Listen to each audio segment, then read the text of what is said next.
Let's start. So we are going to talk about the G20 OECD Principles of Corporate Governance. This is indeed, after this short discussion, which is quite fascinating and quite heated as regards the topic of a debate, this is indeed the sugar coating as regards the issue of company law, corporate governance, and the overlapping issues of capital market law, because we are talking about something which out of its nature needs to pertain to the language of a compromise, and I'm going to tell you why. The principles of corporate governance were first issued by OECD in 1999.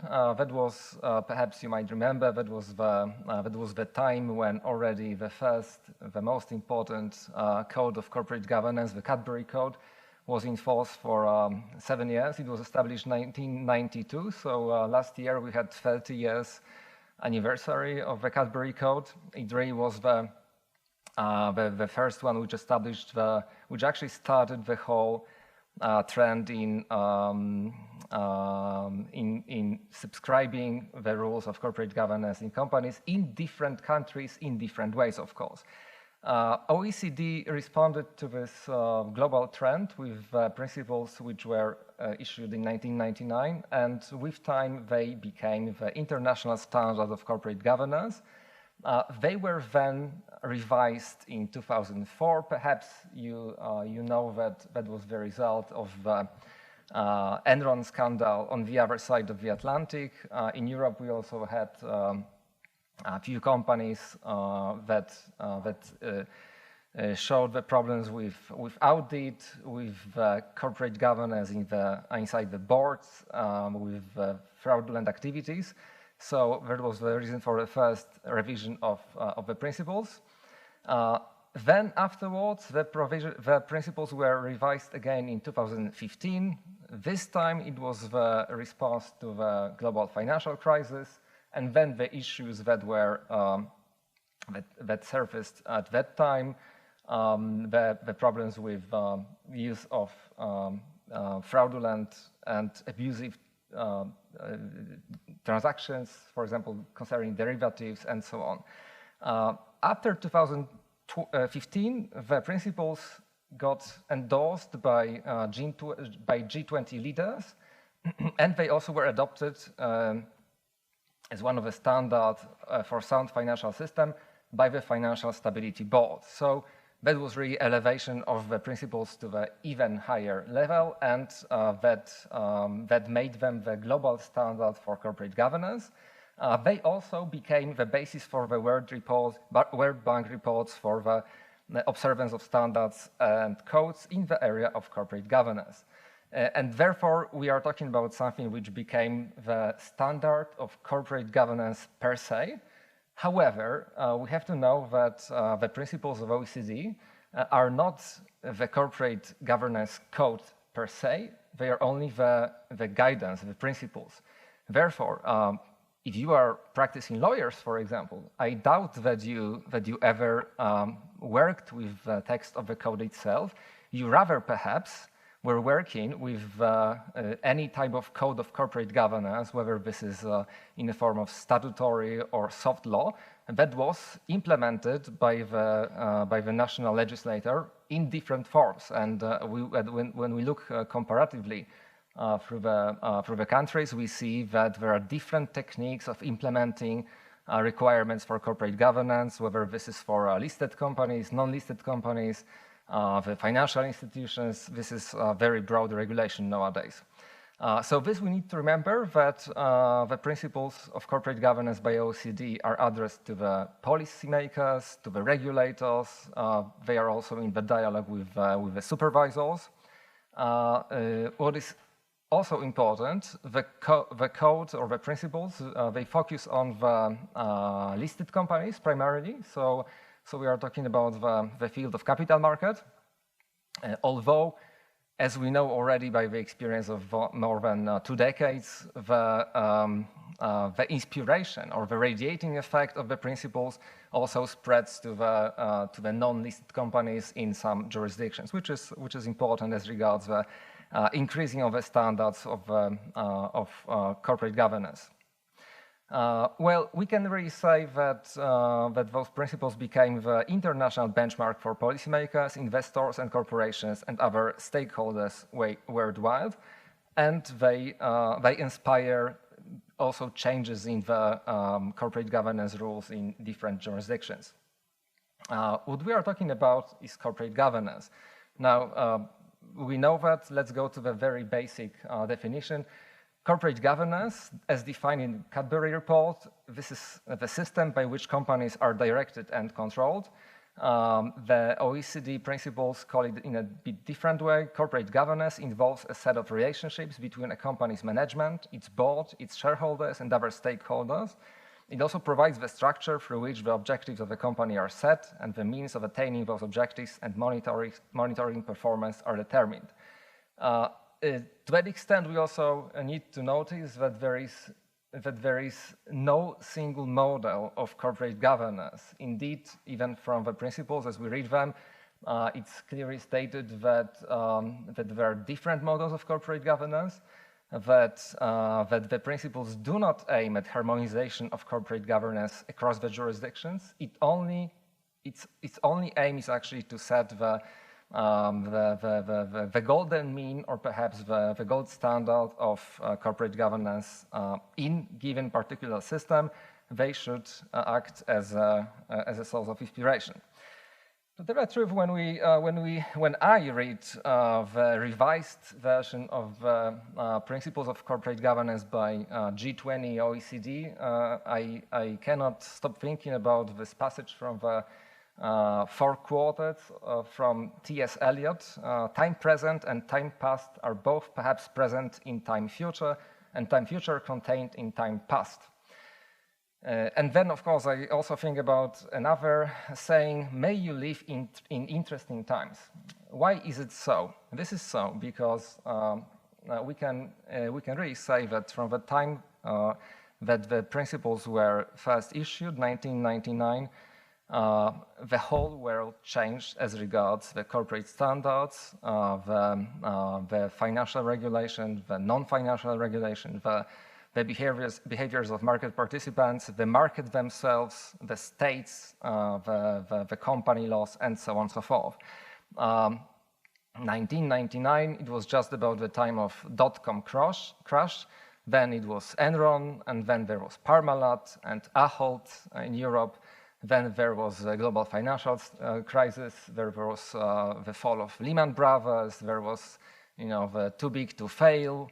And then there was Bernie Madoff Ponzi scheme and many, many others. Yes, so to that extent, even on the EU plane, the whole regulation of for example, banking or regulation of financial institutions changed.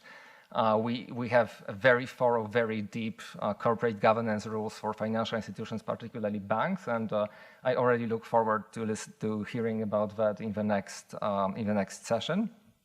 So you see, we are talking about a very fluid, very malleable, and very challenging regulation. Indeed, when we read the history of corporate governance, I cannot stop thinking about those words by Professor Klaus Haupt, that the history of corporate governance and company law, this is the history of corporate scandals, and the legislators trying to catch up with those that try to defraud the system.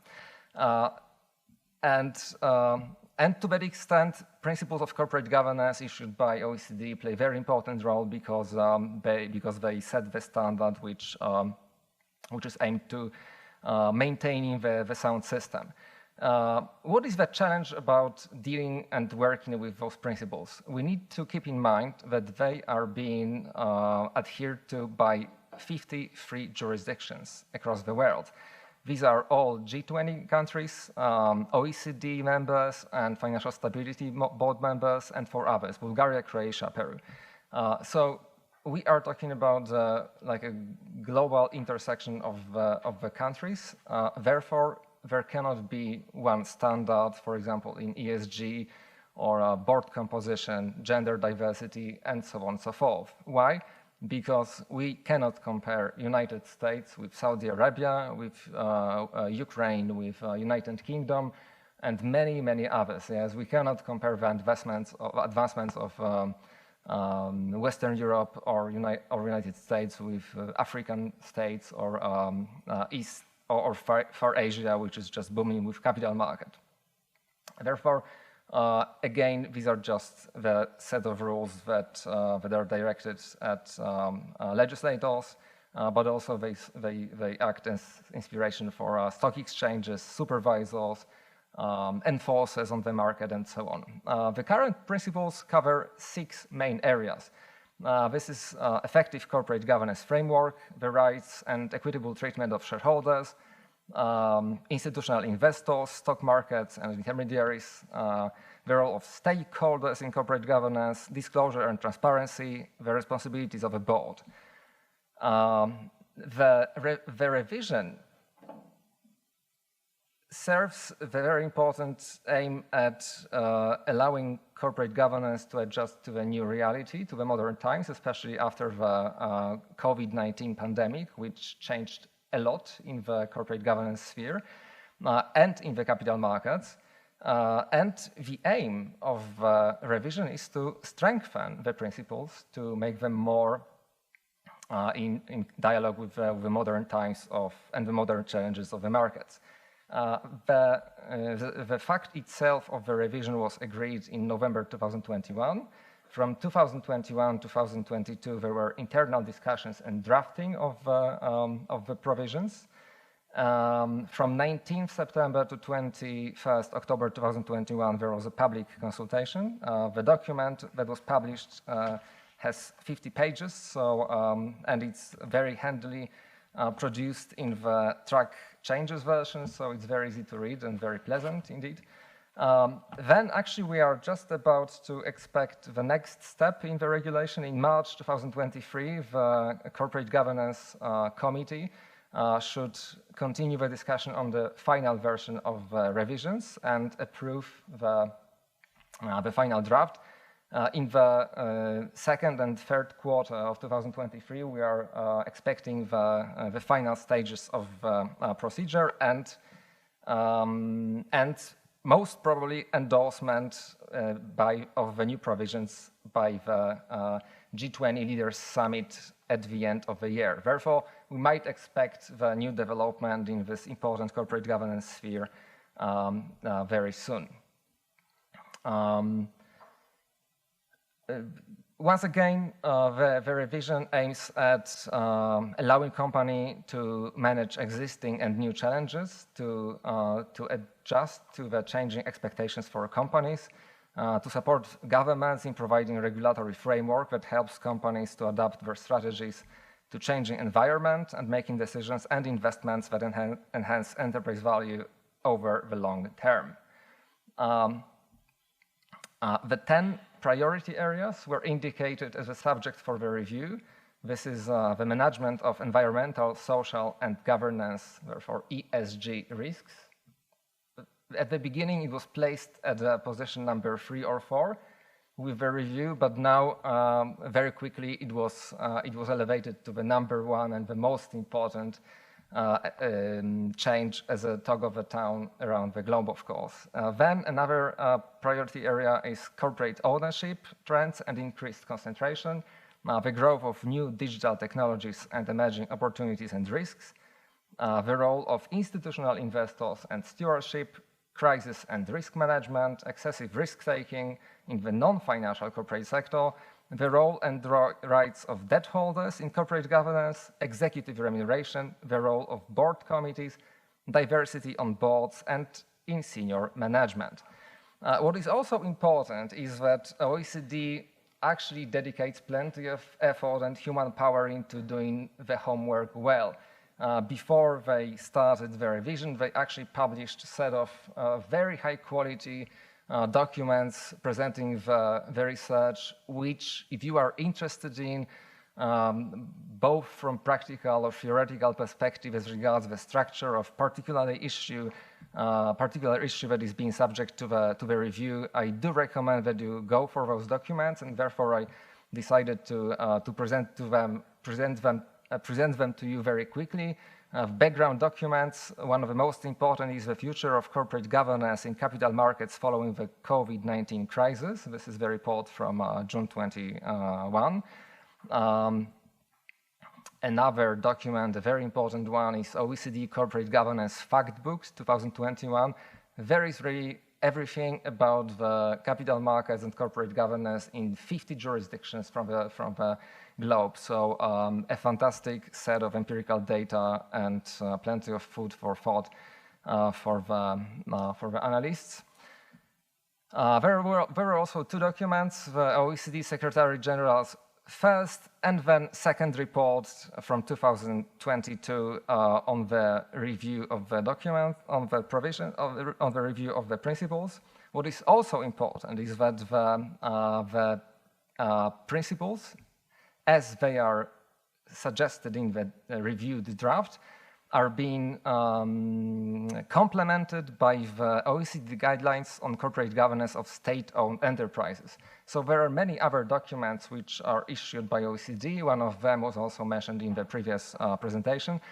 This is very important because this concerns the corporate governance rules in state-owned enterprises in the, on the wave of growing concentration of ownership also by the states, and this philosophy of national champions, which is growing around the world. OECD made the explicit mentioning of this document in the new draft. And of course, there is a set of high-quality documents on the relation between the climate change and corporate governance, which I also recommend that that might be the source of inspirations. What is also important, if you are dealing with the topic from a regulatory point of view, there is another document, Methodology for Assessing the Implementation of the OECD Principles, published for the first time in 2007. And then the most recent version is from 2017. This is the document which has more than 250 pages of methodology of how to assess the implementation, so that might be also helpful for you if you work with the topic. Then, last but not least, there is a set of very high-quality working papers by OECD on each of the topics that is also currently under the review, which is the gender diversity, digitization in corporate governance, corporate membership and concentration, and so on and so forth. Let's go further. I wanted to tell you what is perhaps one of the most interesting part of this revision exercise is that the direct result for the direct reason for the review are the market changes, and it's important to see how they what is the outlook of those market changes when we look at the global standards for capital markets. First of all, since mid-1990s, the public equity market landscape has undergone very important challenges. First of all, there is a very huge increase of public equity markets by Asian companies. The Chinese non-financial companies have been the world's most frequent users of IPOs. At the same time, over the last 2 decades, we see that in the so far most advanced jurisdictions, there is a structural decline in the listings, particularly among smaller growth companies. To that extent, we see that there is a trend of huge delisting. So the capital markets are not being considered as attractive. Perhaps if you provide legal services to listed companies, particularly in the EU, you know that the scope of the regulation is so extensive that the regulatory burdens are of that scale that only the largest companies might think about listing. And indeed, many companies are being taken over by hedge funds or private funds, and they delist from the stock exchange. Now, there is also another trend which is quite fascinating. We see that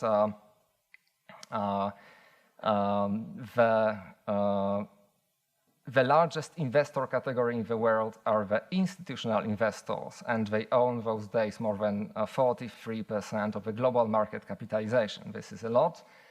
If you still think about the bare means standard of corporate governance in the dispersed ownership in the United States. This is absolutely not true, as particularly in the United States, the 68% of the capital is held in the hand of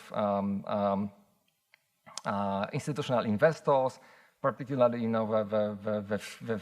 the three huge companies are such investors. Therefore, the corporate governance standards also have to be adjusted to that, because the role of stewardship codes needs to be elevated as it is in the most advanced jurisdictions.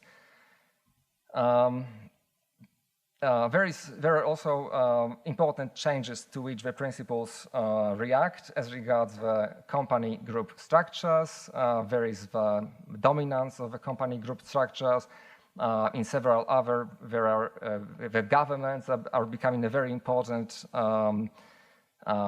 corporate owners. So this is why the principles have to continue the dialogue with the new standards, new market phenomena. Let us go further.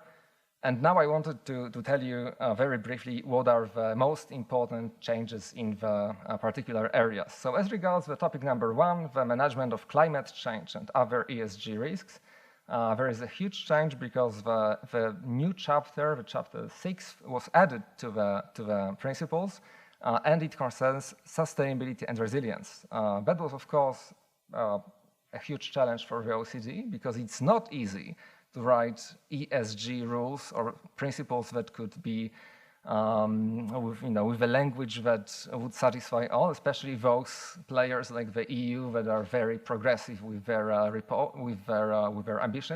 ambitions, while the other countries, and we heard that before, don't want to go that far and actually want to protect their economy by not embracing the idea of sustainability in this full scope. Therefore, actually, the overarching principle of this new chapter is that the corporate governance framework should provide incentives for companies to make financing and investment decisions, as well as to manage the risks in a way that contributes to the sustainability and resilience of the corporation. Well, do you know what that means? Well, this is a very soft language, which means that the OECD G20 so far didn't decide to fully embrace the idea of ESG, but rather place themselves from the perspective of observers and allow the national jurisdictions to take the lead if they wish so. However, it's obvious, and the principles admit that the climate risks may be significant risk for the corporations, and therefore they must be taken into consideration when drafting the new corporate governance principles in the jurisdictions. The new chapter aims also to provide a comprehensive set of recommendations on sustainability disclosure, the role, the rights and interests of shareholders, boards and stakeholders in sustainability matters. These are many passages that pertain in this rather sugar-coating language to the different perspectives and different aspects of sustainability. Just to give you the example, we are talking about the principles, so here there are 3 of them. The first one, sustainability disclosure should be consistent, comparable and reliable, and include retrospective and forward-looking material information that a reasonable investor would consider important in making an investment or voting decision. Yes? So this is the general language of consensus as regards the disclosure concerning sustainability matters. Another one, as an example, corporate governance frameworks should allow for the dialogue between directors, key executives, shareholders, and stakeholders to exchange views on sustainability matters as relevant for the company's business strategy and its assessment of what matters ought to be considered material. Now, the third one, boards should ensure that governance practices, strategy, and risk management policies adequately consider material sustainability risks and opportunities, including climate-related physical and transition risks.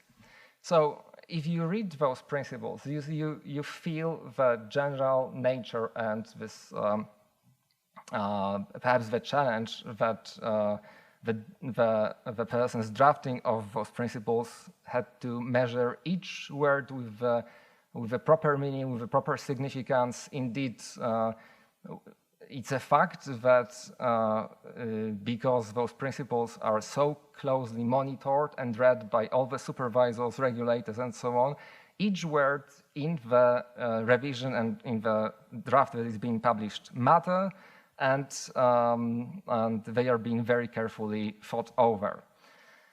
This is why this revision process takes some additional time. Now, as a continuation of this management of climate change and other risks concerning ESG, those matters are also spread through the revision principles throughout the whole document. They pertain, for example, to sustainability and disclosure, and this is addressed through revision of disclosure of financial and non-financial information, the use of high-quality international standards, and the external auditing, as well as assurance of sustainability disclosure. Then there is also the issue of sustainability and shareholders and other market participants.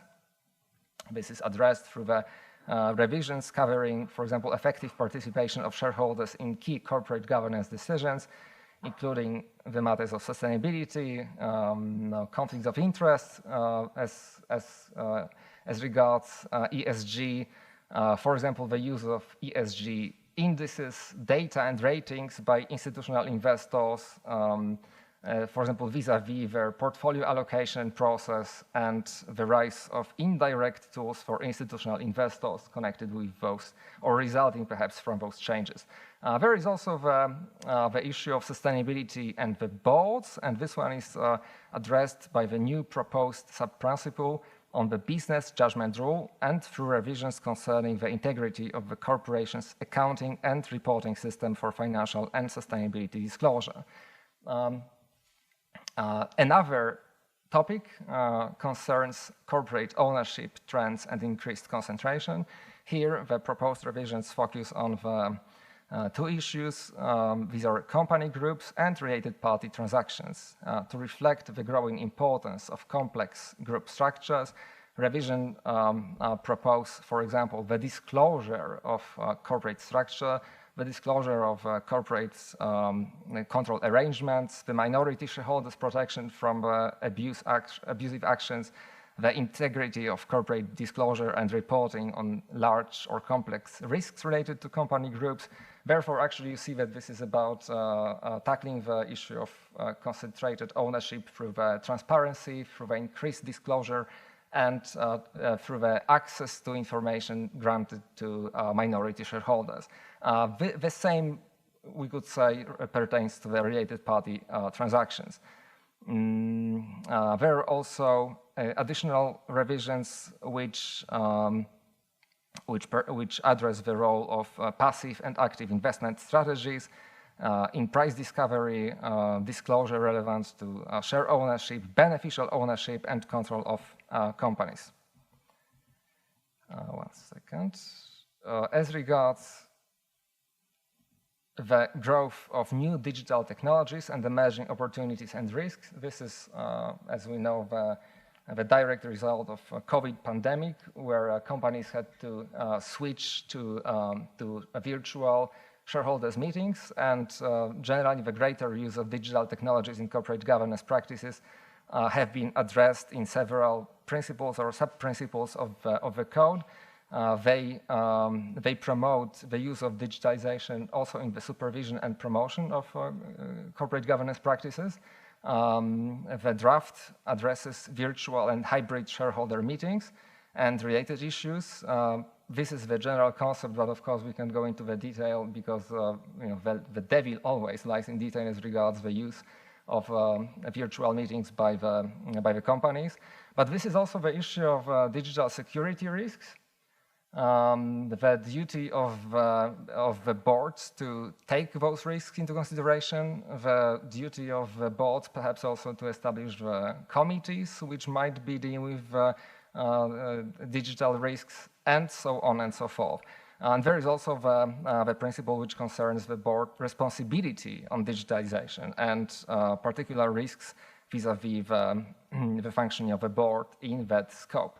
Now, as regards the role of institutional investors and the stewardship, those changes are addressed particularly in the Chapter 3, and the revisions reflect on the increased importance of stewardship codes as a tool to support shareholder engagement.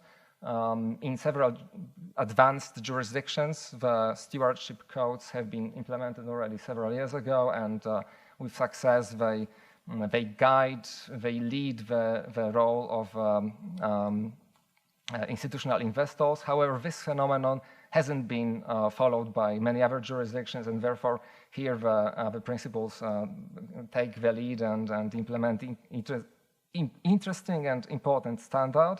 There are also the revisions concerning the requirements for investors as in the scope of engagement with portfolio companies on systemic issues affecting the entire portfolio. There are also the principles which pertain to the increasing use of ESG indices and data and ratings. There are no global standards in that scope, so the principles try to take the lead and even to explain how to approach the topic. There is also the revision that pertains to the consultation among shareholders on the, for example, anti-competitive behaviors and abusive actions in jurisdictions where institutional investors are significant owners of publicly traded companies. As regards the issue of diversity on boards and in senior management, there are revised principles or new suggestions as regards the promotion of gender diversity on boards and in senior management. So this is an important development. There are also the new draft provisions as regards the disclosure of information about board members, about talent development, the policy of the company in the scope of the talent development, succession planning, the board nomination and election process, board evaluation, how it really works as regards the gender diversity, what is the perhaps company or board's pipeline with the ambition of involving the diverse board members and so on. So these are the new proposals. As regards the executive remuneration, there were also several revisions. By those, I also mean sometimes, the changing the interfunction, the adding of the one or two words, and so on. So there is the highlighting of the relevance of the director liability insurance and remuneration, the recommended disclosure of the use of sustainability indicators in compensation, as well as addressing of the concern that some company over the COVID time could have changing some marks in the remuneration which were adjusted when some targets were missed. Yes? So a common well-known issue of adjusting the incentive-based compensation when some targets were not met. As regards the role of board committees, the principles try to adjust to the developments, but in a, again, consensus way. They address and they acknowledge the increasingly complex responsibilities faced by the boards of directors and related developments in the use of board committees. The principles dedicate the passage to the use and the role and the function of audit committee, which are mandatory. But they also refer to the increasing role of specialized committees like remuneration committee, nomination committee, risk, technology, sustainability, and few others. They also develop on the issue of ad hoc committees and so on. But here you see there is a huge disparity because, for example, in the EU regulation of financial institutions, plenty of this matter is mandatory, whereas in the listed companies which are non-financial, the rules are different, and they are different in the non-listed companies. As regards the crisis and risk management, the new chapter, which I mentioned before, chapter 6, also pertains to the issue of managing the risks, particularly the health risks, material sustainability risks, climate-related physical and transition risks, and there is there are principles which require development of reviewing and assessing of risks by the management, the introducing of the particular provisions and procedures about that, revisions on the digital security risks and sustainability risks, and perhaps also the provisions on risk management committee as a specialized committee of the board. As regards the role and rights of debt holders in corporate governance, over the COVID crisis, plenty of companies were seeking financing through the debt issuance. So we see that not rarely the debt issuance contains particular covenants which might, for example, restrict the payments of the dividends and the freedom of management boards to make some decisions as regards the bonds and the issuance, and therefore actually the new revision suggests the proper rules for the transparency as regards the board financing, the transparency and disclosure of the debt contracts, the risk of non-compliance with the covenants, and the facilitating of the exercise of bondholder rights in the companies. What is also important is that there are many contributions to the public consultation of the principles, both from the institutions and the individuals. The analysis of those contributions actually leads to the conclusion that indeed is a challenge to draft revised principles, because the comments, for example, from the Deutsches Aktieninstitut, the German institution which gathers, I think, with more than 70% of shareholders company in Germany, have completely different view on the principles than, for example, the participants from Asia. So you see, this is the challenge of drafting the principles in a conciliatory way, that they still serve as a consensus. I think that would be all.